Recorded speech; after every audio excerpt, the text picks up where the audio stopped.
Good morning everybody. आज हम प्रसार शिक्षण विधियों के चयन करते समय ध्यान में रखने वाली मुख्य बातों की चर्चा करेंगे कि प्रसार शिक्षण विधियों का चयन करते समय प्रसार कार्यकर्ता को किन बातों को ध्यान में रखना चाहिए ताकि सही विधियों का चयन किया जा सके। इसमें पहला और महत्वपूर्ण बिंदु है नंबर ऑफ रिसिप्टेंट्स, ग्रहणकर्ता की संख्या। प्रसार कार्यकर्ता को जो उसके विलेजर्स हैं, जो उसके लर्नर हैं, उनकी संख्या कितने हैं, उनको ध्यान में रखते हुए एक्सटेंशन टीचिंग मेथड का चयन करना चाहिए। यदि उसका जो ग्रुप है, विलेजर्स का जो ग्रुप है वो छोटा ग्रुप है, 10 लोगों का है या 20 लोगों का है, तो वो मेथड डेमोन्स्ट्रेशन जो एक्सटेंशन टीचिंग मेथड है उसका जो है वो प्रयोग कर सकते हैं, क्योंकि ये जो मेथड है, विधि प्रदर्शन मेथड जो है वो छोटे ग्रुप के लिए उपयुक्त है। और यदि उनका जो ग्रुप है, जो लर्नर का ग्रुप है वो बड़ा है, ज्यादा है, तो इसके लिए उन्हें ओन एक्सटेंशन टीचिंग मेथड का चयन करना चाहिए, जिनके द्वारा वो एक बड़े समूह को उस ज्ञान से लाभान्वित कर सके। जैसे प्रोजेक्टर, टीवी, लाउड स्पीकर्स के माध्यम से बड़े समूह को ज्ञान दिया जा सकता है, बड़े समूह को जो एक्सटेंशन टीचिंग है वो दी जा सकती है। तो ये महत्वपूर्ण बिंदु है कि एक्सटेंशन वर्कर को जो सिलेक्शन और टीचिंग मेथड करते समय मेन रूप से जो नंबर ऑफ रिसिप्टेंट्स है, ग्रहणकर्ता की जो संख्या है, उसको उसके दिमाग में, उसकी माइंड में रखना अति आवश्यक है। अगला और महत्वपूर्ण बिंदु है ट्रांसपोर्टेशन फैसिलिटीज, यातायात की सुविधा। एक्सटेंशन वर्कर को अपना प्रोग्राम, एक्सटेंशन प्रोग्राम प्लान करते समय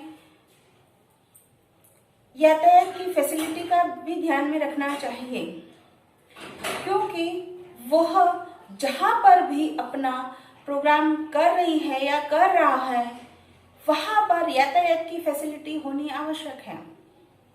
यदि एक्सटेंशन वर्कर ने मेला, प्रदर्शनी या कोई प्रतियोगिता का आयोजन किया है, या ड्रामा रखा है, या नृत्य रखा है, या गायन रखा है, कोई भी जो है वो मेथड के द्वारा जो है वो एजुकेशन देना चाह रहा है, तो केवल उस क्षेत्र के ही लोग इसको देखने नहीं आते हैं।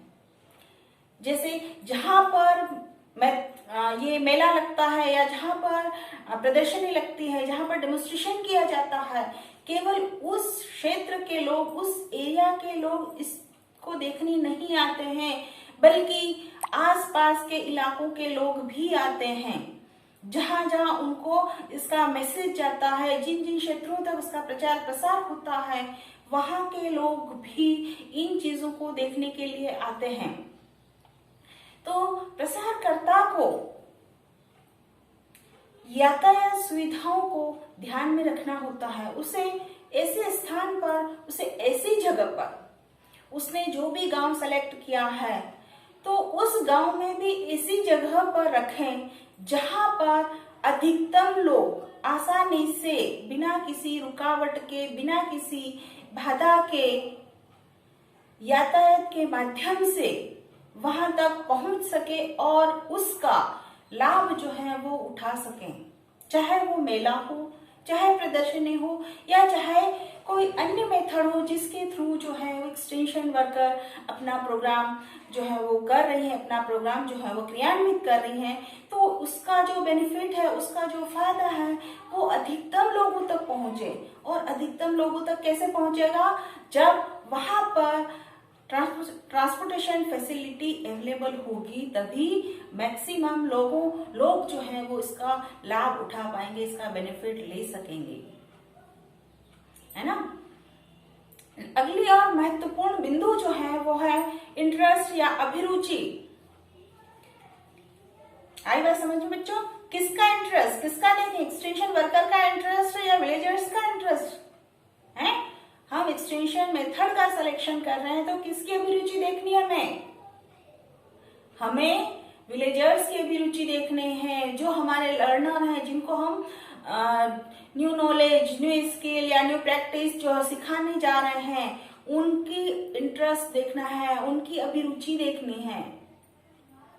उनकी अभिरुचि जिस शिक्षण विधि में होगी उस शिक्षण विधि का अगर चयन किया जाता है तो उसको, उस नॉलेज को, उस ज्ञान को वो इजीली सीख पाते हैं और अच्छे से सीख पाते हैं। और हमें उनके मेथड में भी इंटरेस्ट के साथ साथ हमें ये भी देखना है कि वो क्या चीज सीखना चाह रहे हैं, उनकी किसमें रुचि है, उनको किसकी आवश्यकता है, उनकी जो है वो बेसिक नीड क्या है, इंटरेस्ट के साथ में उनकी बेसिक नीड क्या है। उनका जो मेन ऑक्यूपेशन है वो है एग्रीकल्चर, है ना, मेन है एग्रीकल्चर। तो एग्रीकल्चर से रिलेटेड अगर उनका इंटरेस्ट है, अभिरुचि है, तो एग्रीकल्चर से रिलेटेड ही प्रोग्राम आयोजित किया जाए और उनको जो भी समस्या है उस समस्या से संबंधित जो है वो प्रोग्राम आयोजित किया जाए। दूसरा, उनका जो एग्रीकल्चर के साथ में है पशुपालन है ना, तो पशुपालन से संबंधित उनका जो है प्रोग्राम आयोजित किया जा सकता है, क्योंकि वो उसमें अपनी रुचि रखते हैं, अभिरुचि रखते हैं। तो ये कैसे पता लगेगा? उस एक्सटेंशन वर्कर में पूर्व में अपना जो प्रोग्राम आयोजित किया था उसके अनुभव के आधार पर जो है वो जो नेक्स्ट प्रोग्राम जो है वो प्लान कर सकता है।